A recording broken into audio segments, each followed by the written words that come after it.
Thank you, Chair. I rise today to talk to the outputs of the Premier, and I want to identify outputs in a number of his ministerial areas as Premier himself, the business support package that was discussed in estimates as Treasurer, COVID support packages and tax, as Tourism Minister, business support packages, funding for tourism. I want to bring our attention to these matters, as right now we know that in addition to estimate scrutiny, these are the matters that are concerning Tasmanians and concerning Tasmanians in their bank accounts, in their pockets, and with their ability to actually support themselves, their families and their employees. This last week was my first experience of estimates. It was my first experience, other than in this place, asking questions and being disappointed with not being provided answers. I want to acknowledge the contributions to this matter in the House today from our leader, Rebecca White, from our Shadow Treasurer, Dr Broad, from our Shadow in Finance, Mr Winter,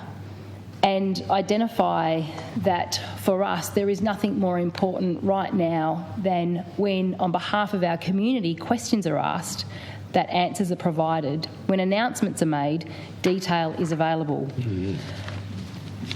For us right now, we know that for businesses this year, operating is harder and the environment is tougher than last year.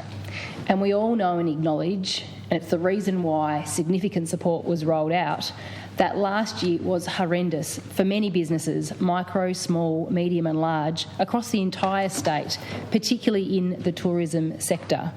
We know right now that for many, many years, Tasmania has built the proud reputation of Brand Tasmania around switching the mindset within Tasmanians to make a career in tourism a valued and respected career path. Many operators, having established their businesses on a shoestring, having cash flowed their businesses out of their own other positions, have invested heavily in time and finances to ensure that they bring on and develop employees that can deliver the exceptional experiences that we're expecting now and that visitors coming to Tasmania expect, and that we need to have happen in order that we have repeat visitation, and visitation that hits all elements of Tasmania. What we know and understand is now that that excellence of service is at risk. It's at risk because many of our businesses now are bleeding cash. They are worried about their ability to maintain their exceptional employees. They are worried about their own personal financial circumstances in order that they will be able to survive and keep their businesses open, continue to provide hours for their employees, and to continue to secure the employment of the people that, for many of them, feel like family right now.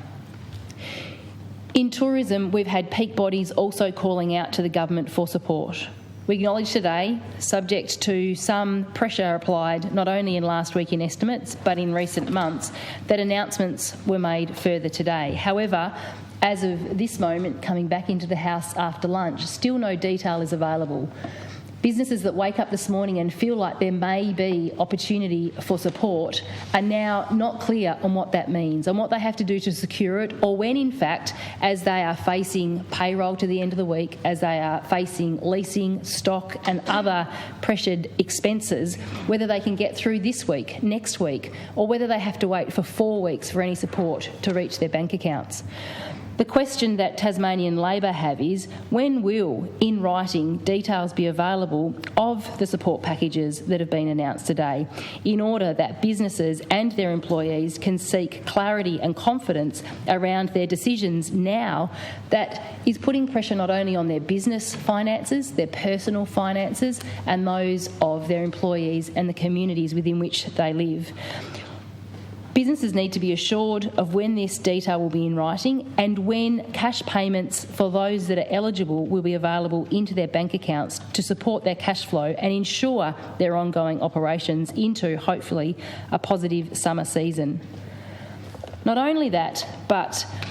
clarity and certainty is important. So too is understanding of the implications. We've had, and the Premier mentioned in his outputs, the impact of tax and changes in taxation. We've had in this House concerns about misleading or misunderstood applications of payroll tax on JobKeeper payments, and different language. Initially it was suggested it would be exempt, then it was corrected, but not corrected on the record, that it would be waived, and then now we have new language around relief.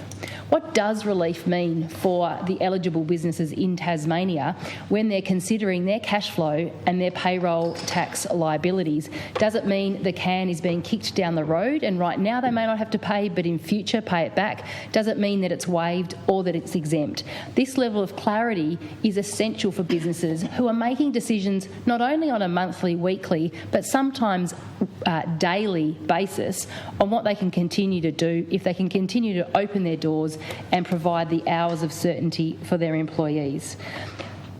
Tasmanian Labor and peak bodies and business operators across Tasmania want to understand that those eligible businesses that actually tripped over the payroll tax liability and have paid payroll tax, will the full amount of those payments be reimbursed to eligible businesses. Brand Tasmania is something that we have traded on now for many years successfully. It requires everybody working together to understand and support those people that are delivering the products and services in that sector in order that we can maintain and therefore benefit from future visitation when borders do reopen safely to all Tasmanians. If right now businesses have to let go of employees because we still don't have any answers directly to the Premier this morning about whether any payments to businesses will require the maintenance of their employees in their businesses, without answering that question, there's a suggestion that maybe that is not the case. What Tasmanian Labor and peak bodies need is for jobs to be secured, for any payments to businesses to assure that employees will be maintained in those businesses, in order that right now, transacting right on through until borders do open and visitation returns, that our Tasmanian businesses that are the foundation of Brand Tasmania continue to operate and therefore continue to develop and deliver into great experiences that with opened up airline routes, people will make the decision to come to Tasmania and to share good news stories and to return in the future.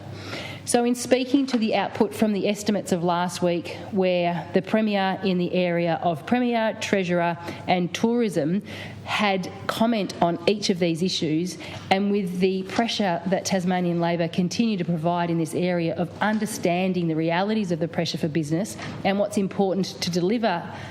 the support in a timely way, in a way that is detailed and understood, will support the businesses that right now are doing it tough. In a first experience of estimates, I found it disappointing from time to time where a question would be asked and no response directly would be provided. I found it further disappointing this morning that when someone asks a valid question, if there isn't an answer or there's no valid answer, then the exchanges deteriorate to, for instance, this morning the Premier being asked to take back a reference to Dumb and Dumber. For me personally, new to this place, new to estimates, new to question time, new to the importance of being able to stand up and support our businesses across Tasmania, when we have people that are under pressure with their mental health, with their financial circumstances, often the pressure then applying to their home life, to their relationships and to their family members, to lower the exchanges here and to lower the respect and to not validate those existing concerns by those light and inappropriate exchanges across the chamber and estimates, I think is really disappointing. So for me, I'm looking forward to being able to provide commentary on other outputs that occurred throughout the week. I'm looking forward to, in the future, when questions are asked on behalf of businesses and on behalf of peak bodies, that those questions are taken seriously and that the circumstances of businesses are respected and that answers are provided, that action is taken, and in a timely and clear and informed way, support packages are released so people can navigate, understand, take action and support themselves and their employees in their businesses across Tasmania.